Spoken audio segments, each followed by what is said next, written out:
충격적인 소식입니다. 지난 우크라이나 키예프에서 열린 우크라이나 국립교향악단 창단 50주년 기념 공연에서 전 세계를 놀라게 한 일이 벌어졌습니다. 우크라이나 국립교향악단의 공식 무대 마지막 순서, 그 자리에서 연주된 건 다름 아닌 한 외국의 민요도 아닌 전장에서 생명을 살렸다고 전해지는 한국의 애국가였습니다. 이 곡을 직접 지휘한 사람은 우크라이나 국립교향악단의 올레나 코발렌코 지휘자였습니다. 그녀는 완벽주의자로 유명한 엘리트 지휘자지만 사실 평생 동안 한국전쟁을 증오해 온 인물이었습니다. 우린 그 전쟁 때문에 가족이 무너졌어요. 그녀가 예전에 남긴 이 한마디는 당시 교향악단에서도 회자되며 깊은 인상을 남겼죠. 그런 그녀가 왜 하필이면 그 한국의 애국가를 선택한 걸까요? 그리고 그 노래는 과연 어떤 사연을 간직하고 있었을까요? 지금부터 70년 전 전장에서 시작된 한 가족의 기억, 한 세대의 고통, 그리고 우크라이나 교향악단의 역사를 뒤흔든 그 감동적인 이야기를 시작합니다. 시작 전 구독과 좋아요는 영상 제작에 큰 힘이 됩니다. 여러분의 생각도 댓글로 함께 적어주세요. 어느 날 우크라이나 국립교향악단의 수석 지휘자 올레나 코발렌코가 돌아가신 할아버지 방을 정리하다 발견한 신비한 상자가 있었습니다. 올레나 코발렌코는 35년간 우크라이나 국립교향악단의 지휘봉을 잡아온 완벽주의자로 유명한 사람이었어요. 평생 한국전쟁 이야기만 나오면 얼굴이 굳어지던 할아버지 미하일로 코발렌코의 죽음으로 인생이 송두리째 바뀌게 되었다고 합니다. 할아버지는 올레나를 손수 키워주신 분이었더니 어린 올레나에게는 아버지나 다름없는 존재였다고 했어요. 그런데 할아버지께는 절대 건드려서는 안 될 금기가 하나 있었더라고요. 바로 한국전쟁 이야기였다고 했습니다. 어느 날 올레나가 할아버지 방을 정리하다 침대 밑 깊숙한 곳에 숨겨진 오래된 나무 상자를 발견했더니 그 안에는 녹슨 군번줄과 누렇게 바랜 흑백 사진들이 들어 있었다고 하더라고요. 그런데 그 밑에서 발견한 조그마한 카세트 테이프에는 1953년 7월이라고 적혀 있었더니 올레나는 호기심에 오래된 카세트 플레이어를 찾아 재생해봤다고 했어요. 그런데 테이프에서 흘러나온 것은 할아버지의 목소리로 부르는 애국가였더라고요. 동해물과 백두산이 마르고 닳도록 하는 그 친숙한 멜로디를 할아버지가 우크라이나어로 번역해서 부르고 계셨다고 했습니다. 평생 한국전쟁 얘기만 나오면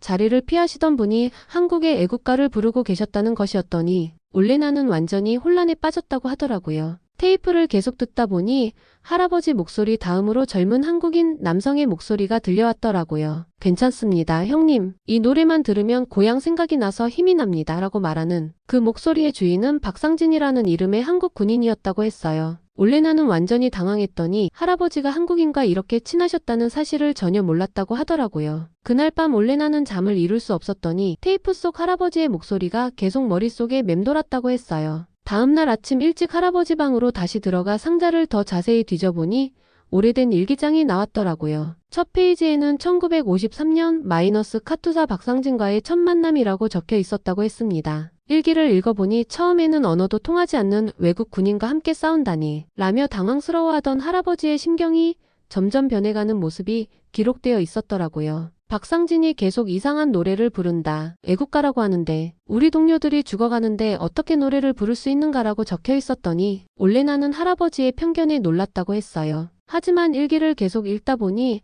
할아버지의 마음이 점점 바뀌는 것을 알 수 있었더라고요. 박상진이 내 상처를 보더니 고향에서 가져온 약초를 발라주었다. 신기하게도 아픔이 줄어들었다고 적혀 있었더니 그 다음 페이지에는 오늘 박상진이 또 애국가를 불렀다. 예전처럼 거북하지 않다. 오히려 마음이 편해진다고 기록되어 있었다고 했어요. 올레나는 이제 진실을 알고 싶어 견딜 수 없었더니 한 달 후 우크라이나 국립교향악단 창단 50주년 기념 공연을 앞두고 있었지만 마음이 너무 혼란스러워 지휘봉을 들 수 없을 것 같았다고 하더라고요. 올레나가 할아버지 일기장을 계속 읽어보니 더욱 놀라운 내용들이 나왔더라고요. 박상진이 매일 애국가를 부르며 고향 이야기를 해준다. 부산이라는 곳에서 왔다고 한다고 적혀 있었더니 그 다음 페이지에는 박상진의 어머니가 만들어준 김치를 나눠 먹었다. 처음 맛보는 음식이었는데 이상하게 마음이 따뜻해졌다고 기록되어 있었다고 했어요. 하지만 일기의 후반부로 갈수록 할아버지의 글씨가 점점 흐려지고 있었더라고요. 박상진이 나를 구하러 오다가 적의 총에 맞았다. 군의관이 말하길 살 가능성이 희박하다고 한다는 내용을 읽은 올레나는 온몸이 떨렸다고 했습니다. 일기장 마지막 페이지에는 박상진 상사 고향 주소 부산광역시 해운대구라는 글귀가 적혀 있었더니 올레나는 그 순간 박상진이 살아있을 수도 있다는 생각이 들었다고 하더라고요. 아니면 그분의 가족이라도 찾을 수 있을지 모른다고 생각했더라고요. 올레나는 당장 한국행 비행기표를 예약했더니 동료들은 모두 말렸다고 했어요. 갑자기 한국에 간다니 정신이 나갔어? 창단 50주년 기념 공연은 어떻게 할 거야? 라고 했지만 올레나는 이미 마음을 정했다고 하더라고요. 35년 동안 지휘자 생활을 해오면서 이렇게 간절한 적은 없었다고 했습니다. 인천공항에 도착했을 때 올레나는 처음 밟아보는 한국 땅이었지만 왠지 낯설지 않았다고 하더라고요. 할아버지가 이곳에서 싸우셨구나 하는 생각에 가슴이 먹먹해졌다고 했어요. 부산으로 가는 KTX 안에서 올레나는 계속 떨렸더니 과연 박상진에 대한 단서를 찾을 수 있을까 하는 걱정이 들었다고 했습니다. 부산에 도착해서 해운대구청에 가서 물어봤더니 직원이 깜짝 놀라는 표정을 짓더라고요. 박상진 할아버지요. 그분 아드님이 우리 동네에서 음악학원을 운영하고 계세요라고 했더니 올레나는 심장이 두근거렸다고 했어요. 드디어 단서를 찾았다는 기쁨에 눈물이 날 뻔했다고 하더라고요. 직원이 알려준 주소로 찾아가니 박상진 음악학원이라는 간판이 걸려 있었더라고요. 올레나는 한참을 망설이다가 문을 열고 들어갔는데 그 순간 50대 중반의 남성이 나타났다고 했어요. 혹시 우크라이나에서 오신 분이신가요? 라고 먼저 말을 걸어왔더니 올레나는 깜짝 놀랐다고 했습니다. 저는 박민수입니다. 박상진의 아들이죠라고 자신을 소개하더니 아버지께서 돌아가시기 전에 말씀하셨어요. 언젠가 우크라이나에서 누군가 찾아올 거라고 그 사람을 꼭 잘 맞아달라고 하셨거든요 라고 했다고 하더라고요. 올레나는 온몸에 소름이 돋았더니 박상진께서 할아버지와의 만남을 예견하고 계셨다는 말인지 믿을 수 없었다고 했어요. 박민수는 올레나를 집으로 초대하더니 아버지가 남기신 물건들이 있어요. 보시겠어요? 라고 했다고 했습니다. 올레나는 떨리는 마음으로 따라가며 70년 전 진실과 한 걸음 더 가까워지고 있다는 것을 느꼈다고 하더라고요. 박민수의 집 거실에 들어서자 올레나의 눈에 가장 먼저 들어온 것은 벽에 걸린 흑백 사진이었더라고요. 젊은 한국 군인과 우크라이나 군인이 어깨동무를 하고 환하게 웃고 있는 사진이었더니 그 우크라이나 군인이 바로 올레나의 할아버지였다고 했어요. 이 사진이 아버지께서 가장 소중히 여기셨던 사진입니다. 라고 박민수가 말했더니 올레나는 말문이 막혔다고 했습니다. 아버지께서 돌아가시기 전까지 매일 이 사진을 보시면서 미하일로 형님 이야기를 해주셨어요. 라고 하더라고요. 박민수가 두꺼운 파일들을 가져왔더니 올레나가 첫 번째 파일을 열어보니 깜짝 놀랐다고 했어요. 1954년부터 2018년까지 64년 동안의 기록들이 빼곡히 정리되어 있었더라고요. 아버지께서 매년 7월 15일마다 하신 일들의 기록입니다. 돌아가시기 전까지 64년 동안 단 한 번도 빠뜨리지 않으셨어요. 라고 박민수가 설명했다고 했습니다. 기록을 자세히 보니 더욱 놀라웠더라고요. 매년 7월 15일이면 박상진은 우크라이나에 감사하며 부산의 한 교회에 가서 기도를 드렸다고 했어요. 우크라이나 국기와 태극기를 함께 들고 묵념했다고 기록되어 있었더니 올레나는 눈물이 났다고 했습니다. 아버지만 그런 게 아니에요 라고 박민수가 또 다른 파일을 꺼냈더니 한국전쟁참전용사회에서 활동하시면서 우크라이나 전사자들을 위한 추모 사업도 하셨거든요 라고 했다고 하더라고요. 파일에는 박상진이 다른 참전용사들과 함께 우크라이나 전사자 묘지를 찾아 꽃을 바치는 사진들이 가득했더라고요. 더 놀라운 이야기도 있었더니 박상진이 70세가 넘어서도 우크라이나어 공부를 다시 시작했다고 했어요. 카투사 시절 배운 기본 우크라이나어로도 대화는 가능하셨지만 미하일로 형님께 제대로 된 편지를 쓰고 싶다고 하시면서 문법부터 다시 공부하셨어요 라고 박민수가 말했다고 하더라고요. 그리고 박민수가 악보 묶음을 꺼내더니 아버지께서 직접 편곡하신 애국가입니다. 서양 오케스트라용으로 만드신 거예요 라고 했다고 했어요. 올레나는 악보를 보는 순간 소름이 돋았더라고요. 정교하고 아름다운 편곡이었다고 했습니다. 아버지는 젊었을 때 음악을 전공하셨거든요. 전쟁 때문에 꿈을 포기하셨지만 미하일로 형님이 교향악단 지휘자라는 걸 알게 되신 후 60대에 다시 음악 공부를 시작하셨어요 라고 박민수가 설명했더니 올레나는 완전히 압도되었다고 했습니다. 도서관에서 서양 음악 책들을 빌려와 독학으로 오케스트라 편곡법을 익히셨어요. 10년 넘게 공부하셔서 완성하신 작품이에요 라고 하더라고요. 올레나는 한국 사람들의 끈기와 정성이 이런 것이구나 하고 깨달았다고 했어요. 그날 밤 호텔에서 올레나는 박상진이 편곡한 애국가 악보를 계속 들여다봤더니 20여 년 전에 편곡한 악보라고는 믿어지지 않을 정도로 정교했다고 했어요. 서양 오케스트라의 특성을 완벽하게 이해하고 계셨다고 했습니다. 올레나는 평생 가져왔던 편견들이 하나씩 무너지는 걸 느꼈더니 한국 전쟁이 할아버지 가족을 파괴했다고 생각했는데 사실은 할아버지에게 평생의 전우를 만들어준 소중한 경험이었다는 것을 깨달았다고 하더라고요. 다음날 박민수가 올레나를 한국전쟁기념관으로 데려가 주었더니 아버지께서 가보시라고 하셨어요. 그 시절을 제대로 알아야 한다고요 라고 했다고 하더라고요. 기념관에서 올레나는 충격적인 사실들을 알게 되었더니 한국전쟁 당시 16개국이 유엔군으로 참전했지만 가장 많은 희생을 치른 건 한국 군인들이었다고 했어요. 그런데도 그들은 자신들을 구하러 온 외국 군인들을 형님이라고 불렀어요 라고 박민수가 설명했더니 올레나는 그제서야 깨달았다고 했습니다. 애국가가 할아버지에게 어떤 의미였는지를 말이에요. 그건 단순한 위로의 노래가 아니라 언어도 통하지 않고 문화도 다른 두 사람을 이어준 마음의 달이었다고 하더라고요. 아버지께서 말씀하셨어요. 애국가는 한국인의 영혼이라고요 라고 박민수가 진지하게 말했더니 슬플 때도 부르고 기쁠 때도 부르고 그리울 때도 부르는 노래라고 하셨어요 라고 했다고 하더라고요. 그래서 1956년에 미 8군에서 애국가를 공식 군가로 채택했을 때 박상진이 얼마나 기뻐했는지 모른다고 했어요. 올레나는 충격을 받았더니 외국 군대가 한국의 애국가를 공식 군가로 채택했다는 건 단순한 노래가 아니라 진정한 유대감의 상징이었다는 뜻이었다고 했습니다. 애국가는 이미 두 나라 군인들의 마음을 하나로 만드는 힘이 있다고 공식적으로 인정받았던 것이었다고 하더라고요. 박민수가 낡은 카세트 테이프를 꺼내더니 아버지께서 돌아가시기 전에 남기신 마지막 메시지예요 라고 했다고 했어요. 테이프를 재생하자 박상진의 목소리가 들렸더니 우리나라를 위해 다리까지 다치신 미하일로 형님께 정말 죄송합니다. 제가 불러드린 애국가가 형님께 조금이라도 위로가 되었기를 바랍니다. 라고 했다고 하더라고요. 올레나는 완전히 이해했더니 할아버지가 평생 한국 전쟁을 언급하기 힘들어했던 이유를 말이에요. 전쟁 자체가 싫으셨던 게 아니라 박상진에 대한 죄책감 때문이었다고 했습니다. 그리고 박상진 또한 70년 동안 할아버지에 대한 감사와 미안함을 품고 계셨다는 것을 깨달았다고 하더라고요. 그날 밤 호텔에서 올레나는 박상진의 테이프를 계속 들었더니 70년 동안 품어온 감사와 죄책감이 그 목소리에 고스란히 담겨 있었다고 했어요. 올레나는 이제 자신이 해야 할 일을 알았다고 했습니다. 한국에서 돌아온 올레나는 완전히 다른 사람이 되어 있었더니 공항에 내리는 순간부터 모든 게 달라 보였다고 했어요. 우크라이나라는 나라, 교향악단원으로서의 자신의 모습, 그리고 평생 해온 음악까지 모든 것의 의미가 바뀌어 있었다고 했습니다. 동료들이 올레나를 보고 깜짝 놀랐더니 올레나 뭔가 달라졌네. 눈빛이 완전히 바뀌었어 라고 했다고 하더라고요. 맞다고 했어요. 올레나는 변했다고 했습니다. 이제 음악이 단순한 직업이 아니라 사람들의 마음을 치유하는 신성한 일이라는 걸 깨달았다고 하더라고요. 올레나는 망설이지 않고 결정했더니 박상진이 편곡해 주신 애국가를 우크라이나 국립교향악단 창단 50주년 기념 공연의 마지막 곡으로 연주하기로 했다고 했습니다. 올레나가 애국가를 공연 곡목으로 제안했을 때 동료들은 처음에 반대했더라고요. 갑자기 왜 한국 노래를 관객들이 이해할 수 있을까?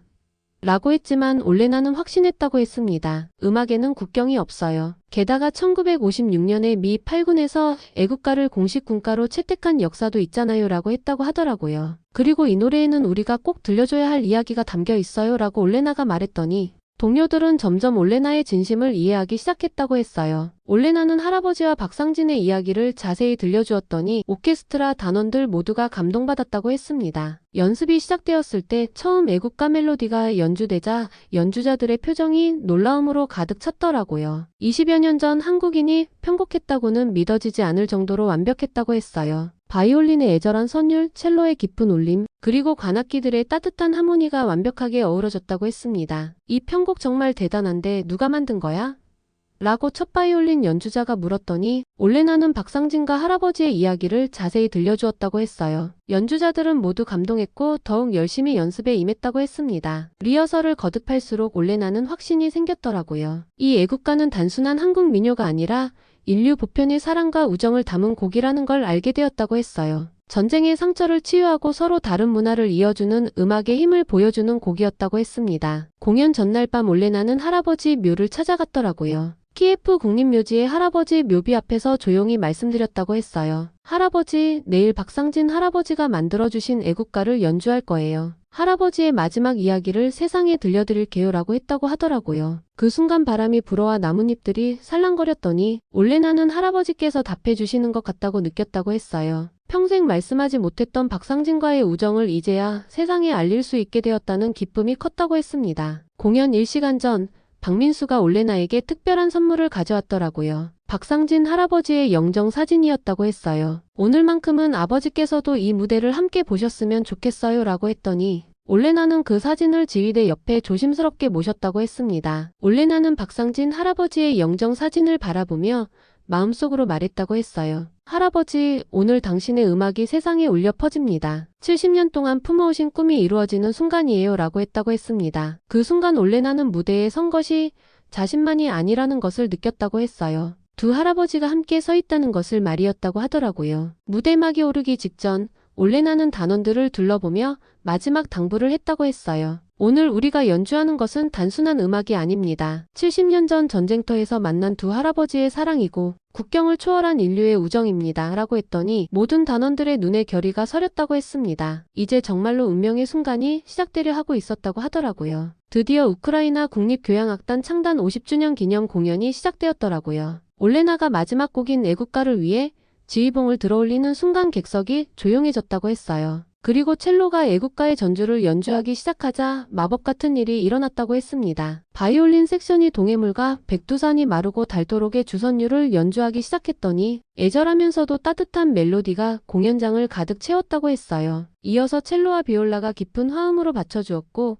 관악기들이 하나 둘씩 합류했다고 했습니다. 올레나는 지휘하면서 눈물이 나는 걸 참을 수 없었더라고요. 70년 전 전쟁터에서 두 할아버지가 나누었던 그 순간이 지금 이 음악을 통해 되살아나고 있었다고 했어요. 언어는 달랐지만 마음으로 소통했던 그 순간이 말이었다고 했습니다. 객석에서도 놀라운 변화가 일어났더라고요. 처음에는 생소해하던 관객들이 점점 음악에 빠져들고 있었다고 했어요. 애국가가 가진 보편적인 감정, 그리움과 사랑과 희망이 모든 사람의 가슴에 전해지고 있었다고 했습니다. 곡이 절정에 이르렀을 때 올레나는 박민수를 바라봤더니 그분도 눈물을 흘리고 계셨다고 했어요. 70년 만에 아버지의 애국가가 이렇게 웅장하게 연주되는 걸 보고 계신 거였다고 했습니다. 그 순간 올레나는 음악의 진정한 힘을 느꼈다고 했어요. 마지막 화음이 울려 퍼지고 공연장이 잠시 정적에 빠졌더라고요. 그리고 그 순간 폭발적인 박수가 터져나왔다고 했어요. 기립박수였다고 했습니다. 모든 관객이 일어서서 박수를 치고 있었더니 올레나는 이런 감동적인 순간을 평생 잊지 못할 것 같다고 했어요. 올레나가 마이크를 잡고 말했더라고요. 방금 들으신 애국가는 70년 전 한국 전쟁에서 제 할아버지와 전우가 된 박상진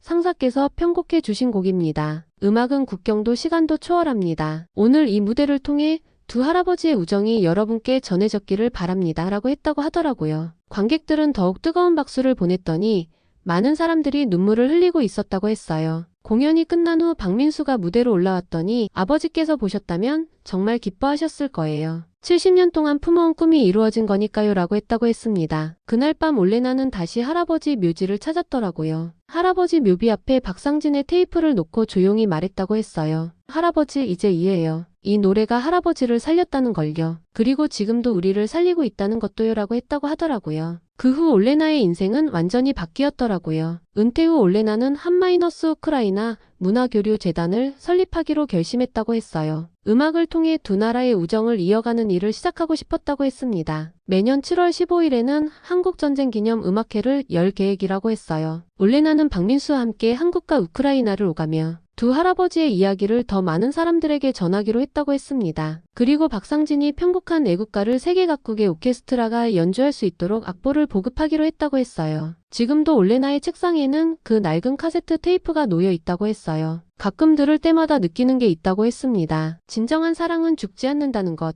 그리고 음악은 그 사랑을 영원히 이어주는 달이라는 걸 말이에요. 올레나는 확신했다고 했습니다. 이 감동적인 이야기는 이제 시작일 뿐이라고 하더라고요. 공연이 성공한 지 6개월 후 올레나는 다시 한국을 찾았더라고요. 이번에는 단순히 박상진의 흔적을 찾는 것이 아니라 한국이라는 나라 자체를 이해하고 싶었다고 했어요. 박민수가 올레나를 위해 특별한 여행 코스를 준비했더니 첫 번째로 간 곳이 바로 박상진의 고향 마을이었다고 했습니다. 부산 해운대 근처의 작은 마을에서 올레나는 놀라운 이야기를 들었더라고요. 마을 이장이 말하길 박상진 할아버지는 이 마을의 자랑이었어요. 전쟁에서 돌아온 후에도 평생 마을을 위해 봉사하셨거든요 라고 했다고 했어요. 마을 회관에는 박상진이 직접 쓴 애국가 이야기라는 수기가 보관되어 있었다고 했습니다. 박상진의 수기를 읽은 올레나는 또 한 번 충격을 받았더라고요. 미하일로 형님은 우리나라를 위해 목숨을 걸고 싸워주셨습니다. 낯선 땅에서 낯선 사람들을 위해 자신의 모든 것을 바치셨어요. 그런 형님께 제가 해드릴 수 있는 건 애국가 한 곡뿐이었지만 그 노래에 제 마음을 모두 담았습니다. 라고 적혀 있었다고 했어요. 애국가를 부를 때마다 생각했어요. 이 노래가 우리나라의 아름다움을 형님께 전해드릴 수 있을까 하고 말이에요.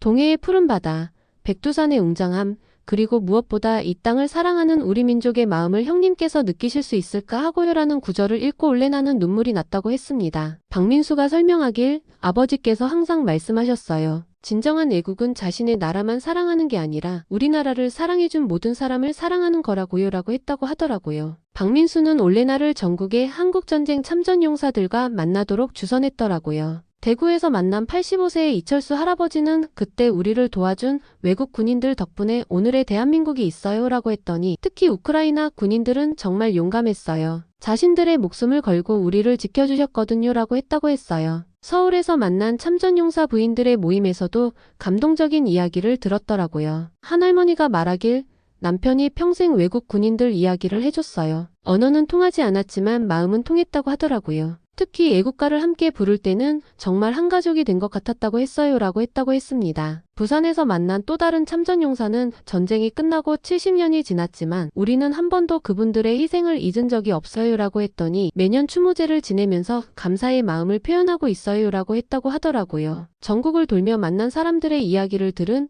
올레나는 한국인의 진정한 정신을 깨달았다고 했어요. 한국 사람들은 자신들을 도와준 사람을 절대 잊지 않는구나라고 생각했다고 했습니다. 그리고 그 마음이 바로 애국가에 담겨 있다는 것도 알게 되었다고 했어요. 동해물과 백두산이 마르고 닳도록이라는 가사가 단순히 영원함을 의미하는 게 아니라 은혜를 영원히 잊지 않겠다는 다짐이라는 것을 깨달았다고 했습니다. 하느님이 보호하사 우리나라 만세라는 구절도 자신들의 나라만이 아니라 자신들을 도와준 모든 나라가 함께 번영하기를 바라는 마음이라는 것을 알았다고 했어요. 마지막 날 부산항에서 바다를 바라보며 올레나는 생각했다고 했어요. 박상진 할아버지께서 70년 전 이 바다를 바라보며 고향을 그리워하셨을 텐데 그런 마음을 할아버지께 전해드리려고 애국가를 불러주셨구나라고 했다고 했습니다. 그 순간 올레나는 확신했다고 했어요. 애국가는 단순한 노래가 아니라 한국인의 영혼이고 그 영혼이 전 세계로 퍼져나가 평화를 만들어가는 힘이라는 것을 말이에요. 한국에서 우크라이나로 돌아가는 비행기에서 올레나는 다짐했다고 했습니다. 이제 자신이 한국과 우크라이나를 잇는 다리가 되어야겠다고 하더라고요. 우크라이나로 돌아온 올레나는 즉시 한마이너스 우크라이나 문화교류 재단을 설립했더라고요. 재단의 첫 번째 사업은 매년 7월 15일 한국전쟁 기념 음악회를 여는 것이었다고 했어요. 그리고 두 번째 사업은 우크라이나 젊은이들에게 한국어와 한국 문화를 가르치는 것이었다고 했습니다. 첫 번째 한국어 교실에는 10명의 우크라이나 청년들이 모였더라고요. 올레나가 왜 한국어를 배우려고 하는지 물어보니 한 청년이 할아버지께서 한국전쟁에 참전하셨는데 항상 한국에 대한 고마움을 표현하고 싶다고 하셨어요 라고 했다고 했어요. 또 다른 청년은 올레나 선생님의 이야기를 듣고 한국이라는 나라가 너무 궁금해졌어요 라고 했다고 했습니다. 재단이 설립된 지 1년 만에 놀라운 일이 일어났더라고요. 우크라이나 전역에서 한국 문화에 대한 관심이 폭발적으로 증가했다고 했어요. 키예프, 리비우, 오데사 등 주요 도시마다 한국어 교실이 생겼고 애국가를 배우려는 사람들이 줄을 이었다고 했습니다. 특히 우크라이나 음악 대학생들 사이에서는 애국가 연주가 필수 과목처럼 여겨졌더라고요. 한 바이올린 전공 학생이 말하길 애국가를 연주하면 마음이 정화되는 느낌이에요. 이 노래에는 정말 특별한 힘이 있는 것 같아요 라고 했다고 했어요. 심지어 우크라이나 국립방송에서는 매일 저녁 9시에 애국가를 방송하기 시작했더라고요. 방송국 관계자가 말하길 올레나 선생님의 이야기를 들은 후 우리도 한국에 대한 감사의 마음을 표현하고 싶었어요 라고 했다고 했습니다. 2년 후 한국 정부에서 올레나에게 공식적으로 한국 문화 전파 공로상을 수여했더라고요. 시상식에서 한국문화체육관광부 장관이 말하길 올레나 선생님께서 우리 애국가를 통해 한국의 진정한 정신을 세계에 알려주셨어요. 이는 단순한 문화 교류를 넘어 양국 간 진정한 우정의 상징이 되었습니다 라고 했다고 했어요. 그해에 한국과 우크라이나 정부는 한마이너스 우크라이나 문화교류 협정을 체결했더라고요. 이 협정에 따라 매년 양국에서 상대방 국가의 문화를 소개하는 축제가 열리게 되었다고 했어요. 특히 애국가는 두 나라 우정의 상징곡으로 공식 지정되었다고 했습니다. 우크라이나에서 열린 첫 번째 한국문화축제에는 10만 명이 넘는 사람들이 참여했더라고요. 축제의 하이라이트는 바로 1000명의 우크라이나 청년들이 함께 부르는 애국가 합창이었다고 했어요. 그 장면을 본 한국 대사가 이런 감동적인 순간을 평생 잊지 못할 것 같다고 했다고 했습니다. 지금 올레나는 75세가 되었지만 여전히 활발하게 활동하고 있다고 했어요. 매주 한국어 교실에서 학생들을 가르치고 매달 애국가 연주회를 열고 있다고 했습니다. 그리고 무엇보다 중요한 것은 두 할아버지의 이야기를 다음 세대에게 전하는 일이라고 했어요. 작년에 올레나가 쓴 자서전 애국가가 이어준 70년의 우정이 베스트셀러가 되었더라고요. 이 책을 읽은 한 독자가 올레나에게 편지를 보냈다고 했어요. 선생님의 이야기를 읽고 나니 음악이 얼마나 위대한 힘을 가지고 있는지 깨달았어요. 그리고 진정한 우정이 무엇인지도 알게 되었어요 라고 했다고 했습니다. 올레나는 말했다고 했어요. 두 할아버지께서 보여주신 것은 단순한 개인적인 우정이 아니에요. 서로 다른 나라, 서로 다른 문화를 가진 사람들이 어떻게 하나가 될 수 있는지를 보여주신 거예요. 그리고 그 중심에는 언제나 음악이 있었어요 라고 했다고 했습니다. 지금도 올레나의 사무실에는 할아버지의 낡은 카세트 테이프와 박상진이 편곡한 애국가 악보가 나란히 놓여 있다고 했어요. 매일 아침 출근해서 가장 먼저 하는 일이 그 테이프를 듣는 것이라고 했습니다. 그때마다 올레나는 다짐한다고 했어요. 오늘도 두 할아버지의 뜻을 이어받아 세상을 더 아름답게 만들어야겠다고 하더라고요. 올레나의 이야기는 이제 단순한 개인의 체험담을 넘어 전 세계인들에게 사랑받는 감동적인 이야기가 되었다고 했어요. 그리고 무엇보다 중요한 것은 이 이야기가 앞으로도 계속해서 사람들의 마음을 움직이며 평화와 우정의 메시지를 전할 것이라는 점이라고 했습니다. 70년 전 전쟁터에서 시작된 두 할아버지의 우정이 이제는 온 세계를 감동시키는 영원한 유산이 되었다고 하더라고요. 긴 이야기 시청해주셔서 감사합니다. 저희 나라 애국가의 감동이 더 널리 알려졌으면 좋을 것 같아요. 여러분의 생각도 댓글로 남겨주세요.